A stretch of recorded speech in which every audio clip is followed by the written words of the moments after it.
Cockroach Janata പാർട്ടിയുടെ സമരത്തിൽ criminal പശ്ചാത്തലമുള്ളവർ പങ്കെടുത്തതിൽ വിശദമായ റിപ്പോർട്ട് നൽകി ഡൽഹി പോലീസ്. ജന്തർ മന്ദിറിലെ സമരവേദിയിൽ കൊലപാതക കേസ് ഉൾപ്പെടെ ഗുരുതര ക്രിമിനൽ പശ്ചാത്തലമുള്ള 2873 പേരുടെ സാന്നിധ്യം കണ്ടെത്തി. പാർലമെന്റ് മാർച്ചിലും ക്രിമിനലുകൾ പങ്കെടുത്തതായി ഡൽഹി പോലീസ്.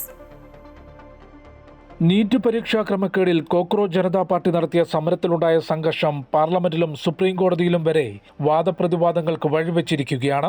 ഇതിനിടയിലാണ് പാറ്റ സമരത്തിൽ ക്രിമിനൽ പശ്ചാത്തലമുള്ളവർ പങ്കെടുത്തത് ദൃശ്യങ്ങൾ സഹിതം ഡൽഹി പോലീസ് റിപ്പോർട്ട് നൽകിയത്.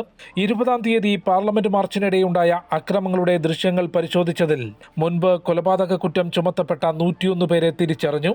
കൊള്ള, പിടിച്ചുപറി കേസുകളിൽ ഉൾപ്പെട്ട 284 പേരും സ്ത്രീകൾക്കും കുട്ടികൾക്കുമെതിരായ ലൈംഗിക അതിക്രമം ഉൾപ്പെടെയുള്ള കുറ്റകൃത്യങ്ങളിൽ പ്രതികളായ 92 പേരും പാർലമെന്റ് മാർച്ചിലുണ്ടായിരുന്നു. അനിശ്ചിതകാല സമരം നടന്ന ജന്തർ മന്ദിറിലെ സമരവേദിയിൽ ക്രിമിനൽ പശ്ചാത്തലമുള്ള 2873 പേരുടെ സാന്നിധ്യം കണ്ടെത്തി. ഡൽഹി പോലീസിന്റെ AI അധിഷ്ഠിത ഫേസ് റെക്കഗ്നൈസിംഗ് സിസ്റ്റം വഴിയാണ് ഇത്രയും പേരെ തിരിച്ചറിഞ്ഞത്. കൊലപാതകം, പോക്സോ കേസ്, മോഷണം, പിടിച്ചുപറി തുടങ്ങിയ ഗുരുതര കുറ്റകൃത്യങ്ങളിൽ ഉൾപ്പെട്ടവരാണെത്തിയത്.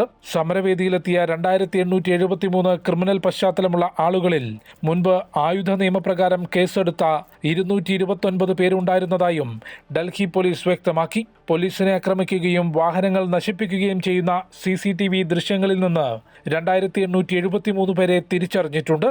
അമൃത ന്യൂസ്, ന്യൂഡൽഹി.